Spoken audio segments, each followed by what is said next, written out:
Is it a good time for you, 8 o'clock, to play? Yeah, it is actually. Yeah, I think so. Is there an ideal time for your type of music? I mean, I'm a morning guy. Oh yes, you are. Yeah, I listen to music in the morning. You do. Yeah, first thing in the morning. Okay. Because everything gets cluttered after that. I only have fresh ears in the morning. Oh yeah. Happens to me with reading. My best reading is in the morning also. Yeah. Because my eyes will deteriorate during the day. I guess. Right. Really. Yeah. Interesting. A little bit. Yeah. Yeah. Hey, if I would say like Ness. Yeah. If I would say it's love songs for nature, could you agree? Yeah. Yeah. I think that's an interesting. Yeah, love songs. Yeah, love songs. It's like interesting. nature could also be a lady or a man, whatever your preference is. So that could also be like a human. Well, we define love usually as an interpersonal, romantic notion. Our idea of love, perhaps, like the modern idea of love, is you lust after someone and you care for them, and it's something that happens between people. But with Ness, this record I made especially, there's a love song about spores, for instance, about lichen and moss and spores. Yeah. And I realized that the way they disperse, the way they kind of spread and procreate is similar to the action of our behavior. We go forth, we disperse to find another. So it dissolved that hierarchy of love. Do you know what I mean? Made me think a bit more broadly about what love is. And perhaps nature does love us back. Yeah. We don't know. We don't know. But nature could also be indifferent, or nature is indifferent, don't you think? It's interesting, the idea of indifference, because we are supported by the natural world. We breathe air, we drink water. That show of love, in a way. So it's hard to say if nature was indifferent, because if there were no nature, would there be no us? Well, that's you know, so it does support us. Yeah, yeah. You would even start to believe in God if you think that way. You could also, It's interesting. Yeah, I mean, perhaps. I mean, Ness, this album that I made, is about the creation of weapons that are godlike, atomic weapons. It's a very mundane theme, a prosaic, I would say. Yeah, yeah. Not poetic. Yeah. So it's more on that side of the spectrum, I would say. Well, it's interesting that most modern songs are first-person singular. Yeah. My experience, my pain, my hurt, my love. This is an album about out there coming in, and that's probably the strange kind of mechanism of it. Yeah. It is a strange mechanism. It is a very strange, odd, I would say, landscape or area that you write about. Orford Ness. It's like how would you describe it? It's like a place where some military action took place. Yeah. Production of ammunition and things like that. Yes. They worked on the radar. Mm-hmm.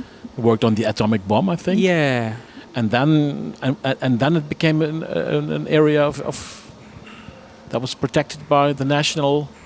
How do you call it? National Trust. Trust. Yes.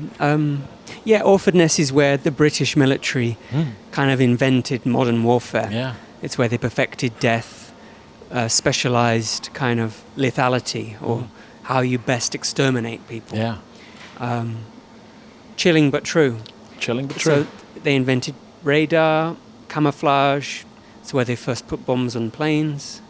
And it's, where they developed the WE-177A, which was the delivery mechanism for atomic weapons. Yeah.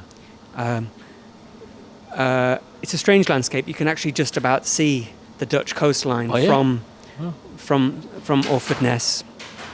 I knew very little about it because it's a dirty secret for the British. Yes. It's our dirty little secret. It's where bad things happened.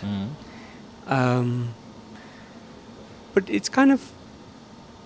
It was abandoned by the military in the 90s, and since then it's kind of been looked after by the National Trust, as you say, and they've let it be rewilded. Yeah. Or just basically let the sea swallow it up. And so it's kind of like a very hopeful place. It's a redemption story because nature is winning back these laboratories that It's taking over again. it's taken over again and collapsing these buildings into the sea. I had to think about a graveyard, very old graveyards where you see also the nature is coming back and the old stones, and there's like life is stronger than death. That's what I always think when I see something like that. Yeah, exactly. It's always a hopeful feeling when you see the energies pulling back or moving the other way, the balance tilting towards life, I guess. And it's also a very strange thought that people are most creative if they have to invent ways to destroy other people. And that's what you could see there, and that's why I think it's an act of love to make an album about a place like that. Yeah, I mean, I guess we're so obsessed with this cult of progress. We believe so much in progress that it almost absolves any action. Yeah. If it's in the name of profit or power, then any action goes. Anything goes. Anything goes. Yeah. What was it? Was it the book first? You read the Robert Farlane? Yeah. So Was it? Robert Macfarlane, one of my favorite writers, and I read a book he wrote called Landmarks. And I had recently left the city, and I felt very kind of dislocated. I had my kind of city arrogance on, and decided, who are these people? Who I'm amongst? What are these wilds? He made me feel better about kind of being in the wilds again. So I wrote him a letter, and he wrote back very open-heartedly and said, why don't we try making some work around this epic poem I wrote called Ness, which was illustrated by Stanley Dunwood, of course, famous Radiohead illustrator. You know, so already for me there was a strange world I could step into. There was something potent and dark. Were you a city boy, more or less?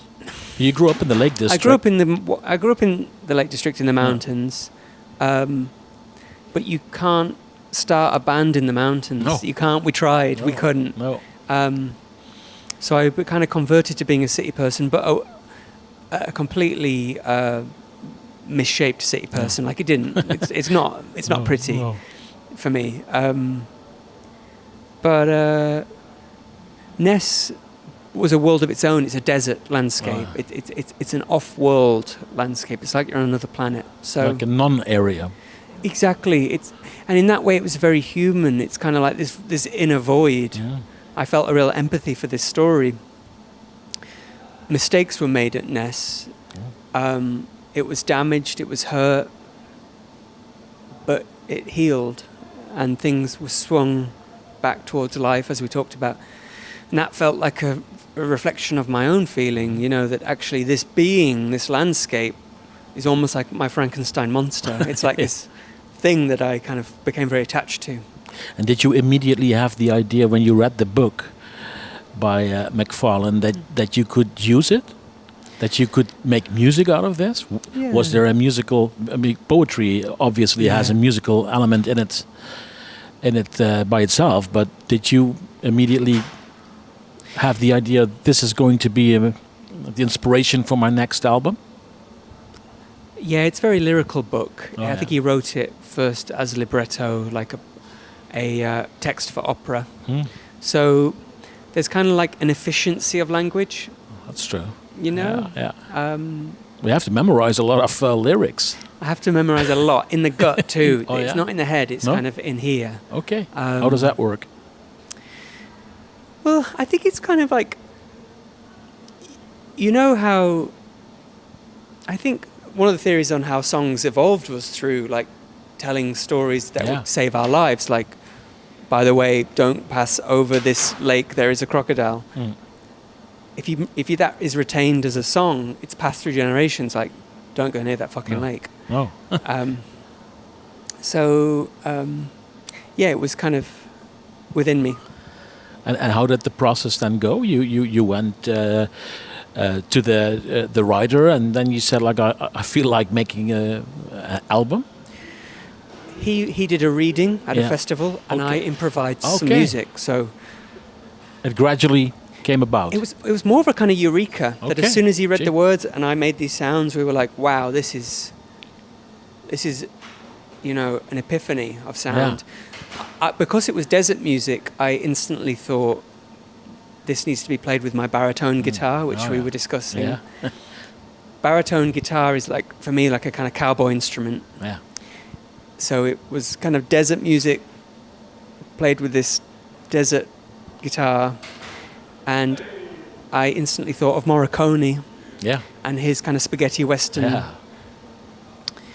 But interestingly, the story of cowboys and how they overtook the West and destroyed native peoples and flora and fauna in the name of progress is an echo of what happened on Ness. Yeah. Just rather than bows and arrows and pistols, Yeah. it's nuclear weapons. Yeah. Yeah.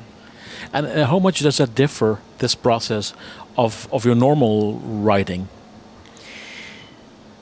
A lot. Yeah, I think a so. lot. Interestingly, a lot. But I have to say, it's been a real kind of. It's a beautiful thing to promote and talk about because it's not talking about me. No, that's true. And I kind of became quite obsessed with the idea about there's all these songs that are about us. But if you hear it the first time, you would think it's about another human being. It's about you. It's about somebody else. But it's not. It's about that's so. It is about a being. Yeah. It is about a being, but not a human being. No. But we have so many songs about us. Yeah. Yeah. Like, Too many. and is it doing us good? No. Like, hey, the world's burning, but what about me? Yeah. You know. I was thinking about the idea of granting legal rights to natural entities, as they do, and in Ecuador, for instance, and some rivers have that same title. Yes. Is that something that interests you too? To give nature a voice, Yeah. Well, a legal voice? I mean, obviously, Rob McFarlane put out a book this year called "Is a River Alive?" Yeah. Very much about that question. Should natural landscapes be given legal rights akin to how humans have? In some circumstances, absolutely yes. I mean, whatever it takes, you know. It's funny. It's a funny position we find ourselves in, where we have to protect things with the most legal, complex, operative language. But we know a river is alive. We know a tree is a being. You know, it takes great effort to turn our vision another way, I think. But really, we know. You played 3 songs, and the second song, "As," it was like your voice was the wind, I thought. Oh, that's lovely. Thank you. It's like an element. Yeah. And it's an instrument, of course. Yeah. Is that something that happens consciously, or does it, is that just the way you you sing? Yeah, I mean, on the album cover, there are these hagstones, which are these kind of strange circular stones that the ocean has, made these hoops, ancient hoops. And the more I looked at them, and the more I thought they were actually the kind of rings of Ness's throat. Yeah. And I had just lent my voice to this land, and the land was speaking through my throat. That's a great symbolic. Are you currently touring with this album? Are you? Yeah, it's kind of a year into touring now. Yeah, and what type of venues do you play? Well, is it like also literary festivals or something? I could imagine. Yeah, I mean, I've been playing bookshops too. I mean, bookshops have been a fantastic hack for the campaign, because they're kind of the beating heart of communities. Yeah. They're kind of like shops of ideas where kind of thinking people come together. Yeah. So that's been a real revelation, especially in a climate where, music has been so devalued, or it's worth so little. It's nice to kind of bring it to places that where value is upheld. Yeah, and where time does not seem to go as fast as in the normal life. And bookshops are places it's really where true. I didn't think about that. Yeah, I love that. You're a book type of guy, I assume. reader, an avid reader. Yeah, I mean, I am off and on. I mean, I am going through a phase now where I'm able to. Then I'll go through a year where I don't read a book because it's just my mind is too crazed to do so. You know. And are you already thinking about next projects, or are you just so much involved in this right now? I am thinking about the next one. I mean, we're doing a performance at the Barbican in London next month, and that's with the Guildhall, the great music school in London. Yeah. They've brought the album into their educational program. Okay, that's good. So we're performing it with an orchestra of 30. Wow. And there'll be new music for that. I think because when we made Ness, when we first started the idea, Ukraine was defending its border for about 9 months. And ever since then, obviously, horrors and hostilities have gone beyond nightmare.